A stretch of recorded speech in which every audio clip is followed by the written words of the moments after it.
What's up YouTube? Drew here. Today I want to talk about Monsters Inc. land coming to Disney's Hollywood Studios because everyone has been talking about where this land might be going, but no one's talking about the actual experiences and official details that we have for this land, from the first ever suspended coaster in a Disney park to the dining, shopping, merchandise, character experiences, and more. Today I want to talk about that because there is a lot of official information on this land that no one has talked about yet, and also some puzzle pieces that I have filled in from the last month thinking about this land, because in my opinion, this is just me. This is my most anticipated project out of everything that Disney just announced at D23 last month. If you aren't following me over on Twitter at Drew Disney Dude, I highly suggest going over there right now to follow me because I post a ton of Disney stuff on Twitter every single week. And out of everything I posted from D23, my most liked post was of the announcement of the Monsters Inc. door coaster coming to Disney's Hollywood Studios. It was seen over by 500,000 people, got over 10,000 likes. So I think that shows how excited people are for this project. Every single post, every single video I saw around this door coaster specifically, everyone is excited for it. So I want to talk about this. And for this video, I am going off my mind only and everything that I've been looking at for the last month. I have no notes, I have no script. All I have is a single picture that I'm going off of for this video. I mean, when you think about the door coaster, right? And that scene from Monsters Inc. itself, since the movie released all the way back in 2001, I feel like that's one of the most iconic scenes out of any Pixar movie ever.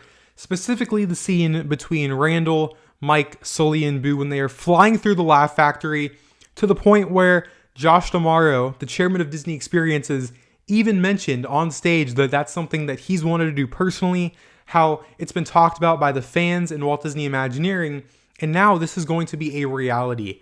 So this project, is the anticipation for it is going to be insane once construction starts. It's already insane now. But like I said, no one's talking about these specific details and the official details that we have on this project, and that's what I want to talk about today, the stuff that no one is talking about yet and diving into. So this mini land, I'm calling it a mini land because a lot of the lands at Disney, they're around 10 acres. Monsters Inc. land is not going to be 10 acres. It's going to have this one major attraction, dining, shopping, all the stuff that comes with it. But it's not going to be like Cars Land over at Disney California Adventure, even Toy Story Land, size-wise at Disney's Hollywood Studios. This is much more of a mini land, but it is still taking us into the world of Monsters Inc. So when you look at this coaster, right, this land as a whole takes place after the events of Monsters Inc., and that's why we are being invited into Monstropolis. And Disney is officially saying that they need our laughter to keep everything running smoothly in Monstropolis. And that is exactly why we're going on the coaster, so they can get our laughter. And this kind of ties into something that I'll talk about in a minute. But this piece of concept art that we got for the coaster actually is the final design for the ride vehicles that we will be boarding whenever this land opens. And I'll talk about that later, so stay tuned for my predictions on when this land will officially open. But in this concept art, it's very clear that this is the final concept. Something that I will always talk about is that not all concept art is created equal. Some pieces of concept art are done as true concepts, and some pieces of concept art are done after the Imagineers have a final concept, and then that art is done after the final concept. In my opinion, the concept art for the door coaster itself is the final concept done as art to show us. So I think that this is set in stone. And I think that because we are being invited into Monstropolis for them to collect our laughter, if you look at the vehicle concept art at the top, right above the riders, it's going to be right above us, you can see the laugh canisters. So as we are going through the attraction, I'm hoping that we can literally look up above us and see the laugh canister reacting to us laughing on the attraction. And I don't know if it would be possible, but it would be incredible if every single laugh canister above the guests actually uniquely reacted to how much each person laughs. I mean, I know that they're trying to get everyone to laugh on the coaster to keep the storyline going and have Monstropolis running smoothly, but I mean, I could picture how cool it would be to have that unique personal aspect to, if you're laughing a ton, then your laugh canister fills up much quicker than maybe the person a few rows behind you if they're not laughing as much.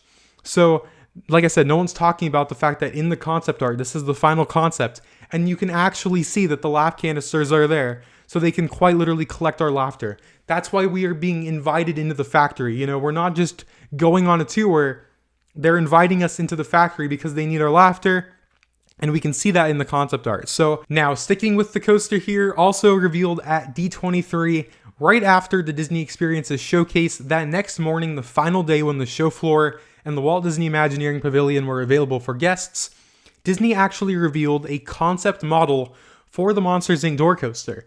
And I have seen a lot of talk about this model, and that some people are saying it's going to be the exact thing of what we're getting. I'm actually looking at this from a complete opposite perspective, and I think it's actually in the name of what Disney showed on the show floor.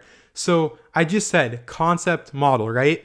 The model was done as a concept pretty much for the Imagineers, the project team working on this land and coaster, to get their ideas into a physical model to look at, so then they can start looking at all of the details. It's a lot easier, I imagine, for an entire team of Imagineers to look at a physical model rather than, you know, a flat piece of concept art done by an artist who isn't necessarily on the team. And I think that because this concept model is 3D printed, there's no color to it, I think that this was done a while back.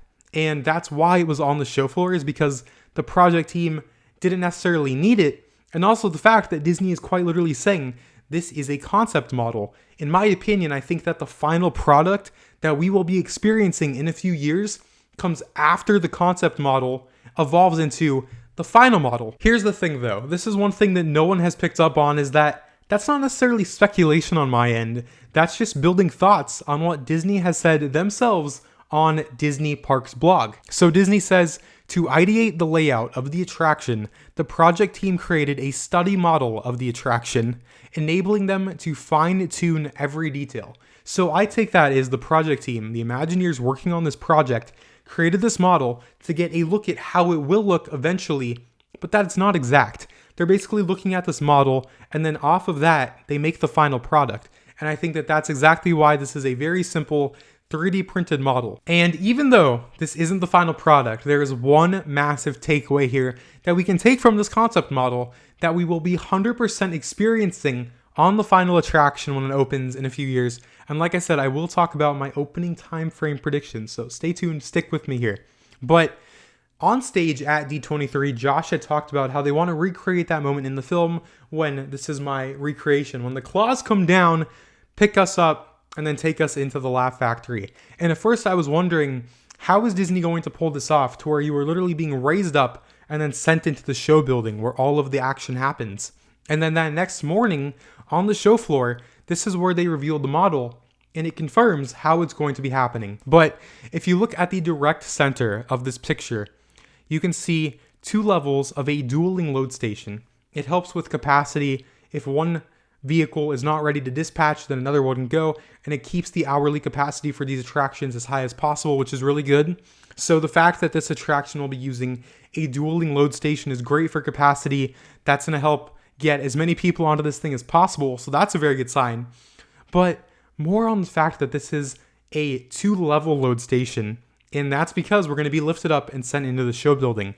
So as you can see on that first level, right inside of the queue, once we exit the queue and go into the load station, that's where it's the dead end. And it's a dead end because that's only going to be used as the area where this vehicles are going to be lifted up and then lifted down, and then lifted up and lifted down. And it's really cool because you can actually see where the vehicles come in from the return area and then where the vehicles actually dispatch. So it's brilliant to kind of get this rare inside look as to what Walt Disney Imagineering is doing for years behind the scenes, not only before this project was announced, but months before the first shovel is in the ground and years before the attraction actually opens. So I guess looking at this model as a whole, I really hope that this part on the left, the indoor queue, is as if we are coming to Monstropolis in the Laugh Factory on a normal day where everything is happening as planned. The only difference is that we are there and that we are a part of the story. What I mean by that is I hope that the second we walk in the door, we are seeing, maybe audio animatronics figures in the queue line of monsters working. Maybe hearing announcements from the original voice cast from Monsters, Inc. to where it feels like a living and breathing laugh factory, as if we had quite literally just stepped into the screen of the movie. I think that Disney has a golden opportunity here to bring back the original voice talent from Monsters, Inc. to bring some of these characters to life before we even step foot into the ride vehicle. If you look over at Zootopia at Shanghai Disneyland, there is a brilliant Officer Clawhauser animatronic, and he actually talks to guests at the Zootopia Police Department talking about Gazelle, just like we see in the movie. So they quite literally ripped out one of the best scenes from Zootopia and one of the most well-known parts of Zootopia, and they made it real.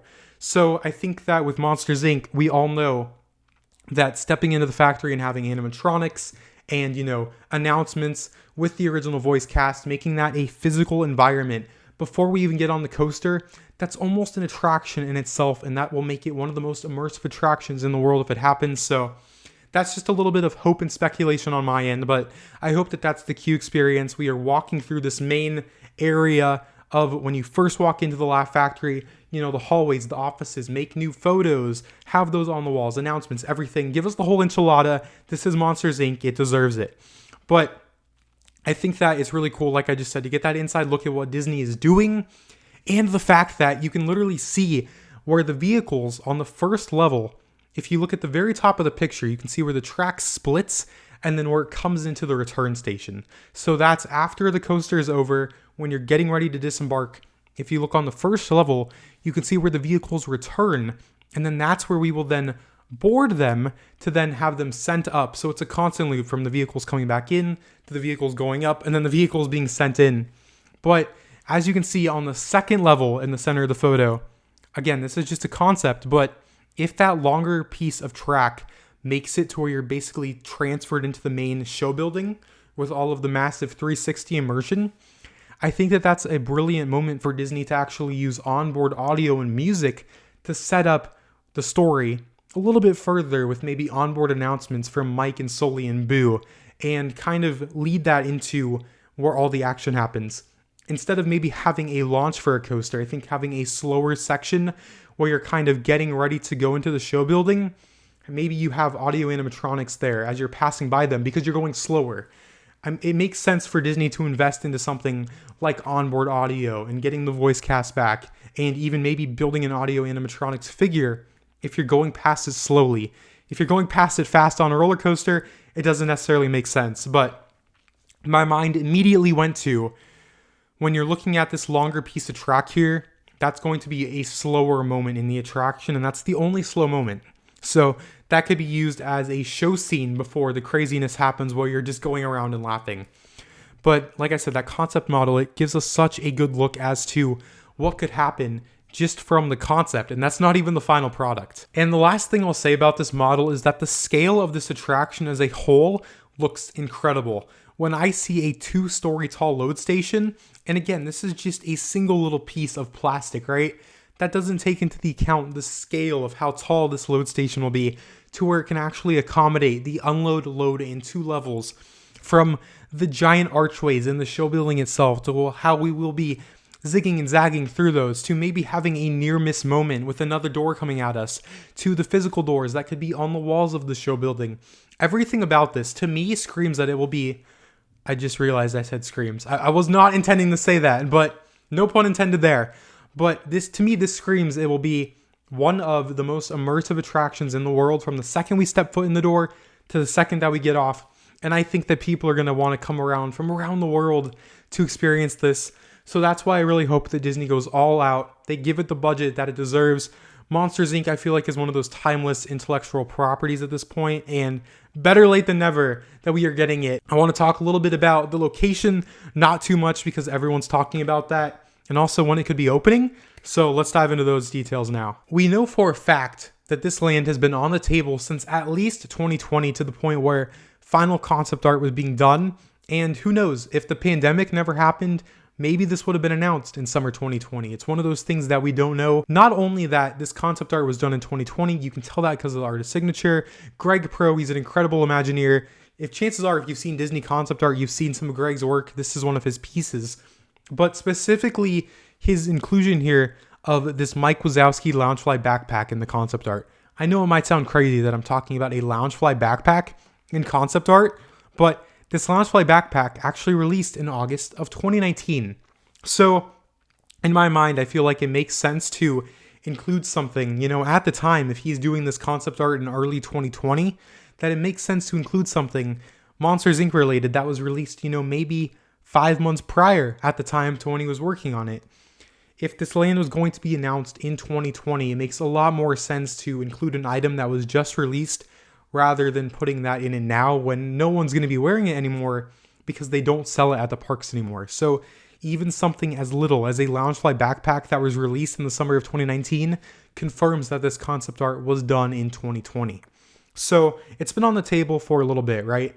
So that kind of leads into my next point, which is the aerial concept art. And I know a couple of people have talked about this, the two different versions of concept art. But I think that concept art of the aerial view is the more recent view and the more current, up-to-date piece of concept art. Because if Disney is just announcing this project now, then obviously there's been a ton of work done behind the scenes since 2020, where the concept art was done with solely on the ground view. I think that the aerial view is the most recent piece of art done specifically for the reveal at D23, and that also lines up with not only that the land just looks different, but like if you look at the location of Harryhausen's, right? With Harryhausen's in the 2020 concept art, it's right in front of the show building. But with this other concept art, it's at the very front of the land in the bottom left corner, not even close to the show building. But I think that this confirms that Disney actually might have, at some point, even right now, are still wondering, where are we going to put this land? Normally that wouldn't be possible because of all the work that has to happen beforehand to get the land ready, all the plans ready, so that whenever a project goes vertical, the plan is done at that point. But this could be a very rare situation where Disney actually has two plans completely ready to go, or almost at the point where this current version is at the point ready to go, where they could greenlight either one, and maybe that's why they didn't say anything, right? If you're looking at the reactions online to Muppet Vision 3D right now, Disney fans, at least in the online social media community, love Muppets. Personally, I've always liked Muppet Vision. I've never loved it to where I'm a diehard fan of it. But what I will say is that the Muppets are owned by Disney, and Walt Disney Imagineering has full control over the Muppets. Everything Disney has been doing is IP related. Why would you get rid of your own IP when everything you're doing worldwide is based around your own IP? I just don't like that decision if it happens again. No confirmation of where this land's going yet, but when I look at the Muppets plan, don't get rid of your own IP. Makes absolutely no sense. Now, when you go over to Animation Courtyard, right, everyone's like, oh, well, this is a no-brainer to put Monsters, Inc. land in Animation Courtyard because they can remove the buildings backstage. That frees up the space for the coaster show building. And then you save Muppets, you get this land, it's a win-win, right? But what everyone is forgetting is that all of these announcements that were just made at D23 is only the first 5 years through the end of 2029 of this 10 years of investment that Disney has announced, where they are saying they are turbocharging Disney experiences with this $30 billion, $30 billion with a B, of investment. So everything they just announced is the first 5 years, right? Chances are right now, as I'm talking to all of you, Disney is already drawing up early concepts for those next 5 years from 2030 through 2034. There is going to be another wave of massive announcements for the back half of this decade for announcements. So if Disney makes the decision to replace Muppets Courtyard with the Monsters Inc. land, maybe that's because they already have another plan in development for Animation Courtyard further down the road. And I think that that's a very real possibility, right? At D23, The Incredibles 3 was announced. Incredibles 3 could very well make $1.25 to $1.5 billion at the box office. People go crazy for The Incredibles. So it would not shock me at all if Disney decides to go with the more effective option to unfortunately replace Muppets Courtyard with Monsters Inc. land. And then in 2029, for example, they announced that an Incredibles land is replacing Animation Courtyard, right? If that's going to be on the second half of this 10 years of investment, and by that point, Incredibles 3 would be out. Like, we don't even know when Incredibles 3 is coming out. So These things take years, and there's years of planning here. So even if Disney doesn't replace Animation Courtyard right now, it's not necessarily a bad thing because that saves that prime, valuable land for another land that could be coming down the road. So I'm seeing a lot of people thinking about just this project, but it's never just the current thing. There's always something happening behind the scenes that we don't know about. And there's always more options that could happen. From Zootopia, right? We have Zootopia 2 coming out. Like I just said, we have The Incredibles. There's so many possibilities for Disney's Hollywood Studios where you are wanting to bring guests, where Disney is wanting to bring guests into the movies. Monsters Inc. Land is just the beginning, in my opinion, of what's going to be invested in Hollywood Studios. We already know that Lightning McQueen's Racing Academy is closing for the Disney Villains show coming in summer of 2025. So we're already getting announcements for things that were announced after D23. Disney is clearly investing a ton into the parks. They are very serious about this, but you have to think about the big picture from Disney's perspective. Take yourself out of the picture. Take me out of the picture. Look at it from a business perspective. They have 10 years of plans here. We only know about 5 of those, and this Monsters Inc. Land is a part of that first 5. So think about that going forward and what Disney could be thinking about that we don't know about yet. Now, this kind of leads directly into the opening timeframe, right? If Disney wants all of these projects done worldwide, from everything at Disneyland, Coco, Avatar, Walt Disney Animatronic, to Walt Disney World, Cars, Villains, Monsters Inc., if all of this stuff is going to be done within 5 years, well, where is Monsters Inc. Land going to fit within this 5 years through the end of 2029, right? Obviously, Disney has every intention to build these projects and get them done within 5 years, but you have to look at the economy. Are people going to the parks? What could happen with the world, right? So let's assume that everything goes okay and all of these projects are built within the next 5 years. Everything works out as Disney wants them to. Now, whenever I talk about rumors and speculation, I want to be very clear that that's obviously a rumor and speculation. The only official information that we have from Disney is that Monsters Inc. Land will be breaking ground. Construction is starting at some point in 2025. We don't know where yet at the time of this recording, but what I do know is that construction starting in 2025 is a very good sign. And we can actually use some facts, pure facts from Disney on other projects that were announced at D23 to get a very good idea of when in 2025 will construction start on Monsters Inc. Land. So the first project at Walt Disney World Resort that's going to be starting construction-wise as a part of this next 5 years of investment is the transformation of Dinoland USA into Pueblo Esperanza at Disney's Animal Kingdom. Pueblo Esperanza translates to the Village of Hope, and that's what everyone has been calling the Tropical Americas area, right? If you guys haven't noticed, I'm wearing a Dino Institute t-shirt. Dinosaur has always been my favorite attraction in Animal Kingdom. I'm going to miss it dearly, but I do love that Walt Disney Imagineering is doing an original storyline for this whole area, right? It's a Village of Hope. These are villagers that live here. And then they started with a core original idea and built the IP off of that. And what's awesome is that the Encanto attraction, right? That's an original story going beyond the movie. It's the day that Antonio gets his gift, but we're going beyond what was talked about in the movie. The Indiana Jones attraction, replacing Dinosaur. It's an original story. So there's so much originality here going into that Pueblo Esperanza land. But not to get sidetracked too much, the reason why I bring up Pueblo Esperanza is because that's the first project out of this next 5 years that's going to start work this fall. Work is starting on that Encanto attraction and the carousel this fall. Dinoland USA is closing and Disney is going here. So as of October 1st, that is the start of Disney's new fiscal year. For those of you guys who don't follow the company super closely, Disney's fiscal year starts for 2025 before 2025 starts. So they're going to start doing a lot of this investment and putting a lot of the money into these parks starting in October, and Disney has confirmed that the construction on Pueblo Esperanza starts this fall, which lines up with the new fiscal year. So I want to give you guys the timeline, right? Fall of 2024, the initial work begins on the whole Pueblo Esperanza Tropical Americas area at Disney's Animal Kingdom. Then followed by that, Dinosaur will be closing as a part of the final piece of Dinoland to close. Dinosaur is going to stay open initially when work begins on the Tropical Americas because Dinosaur is a very high capacity attraction and Disney is going to keep it open as long as possible. So around the same time that Dinosaur closes is when all of the work is going to be starting over at Magic Kingdom.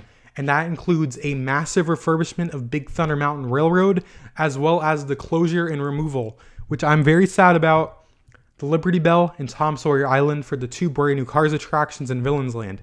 At the time of this recording, I believe that refurbishment on Big Thunder Mountain Railroad is planned for February of 2025.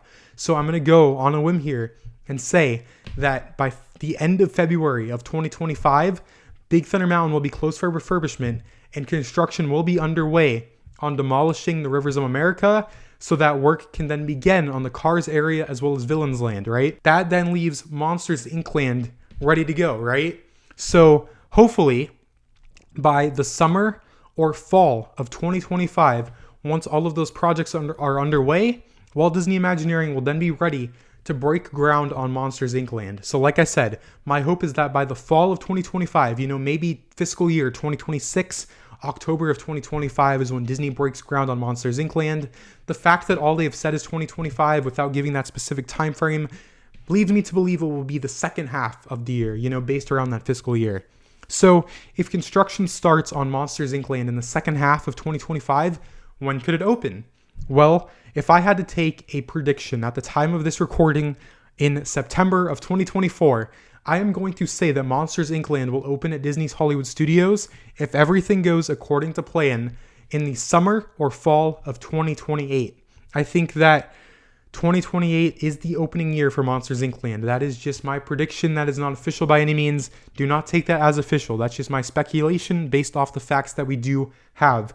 And I think that all signs are pointing towards, if Disney wants something in the summer, they could probably push it for the summer of 2028 to have a massive, new e-ticket coaster open, as well as, if they want to open it in the fall. Again, I always will come back to the fall because that's when their fiscal year is.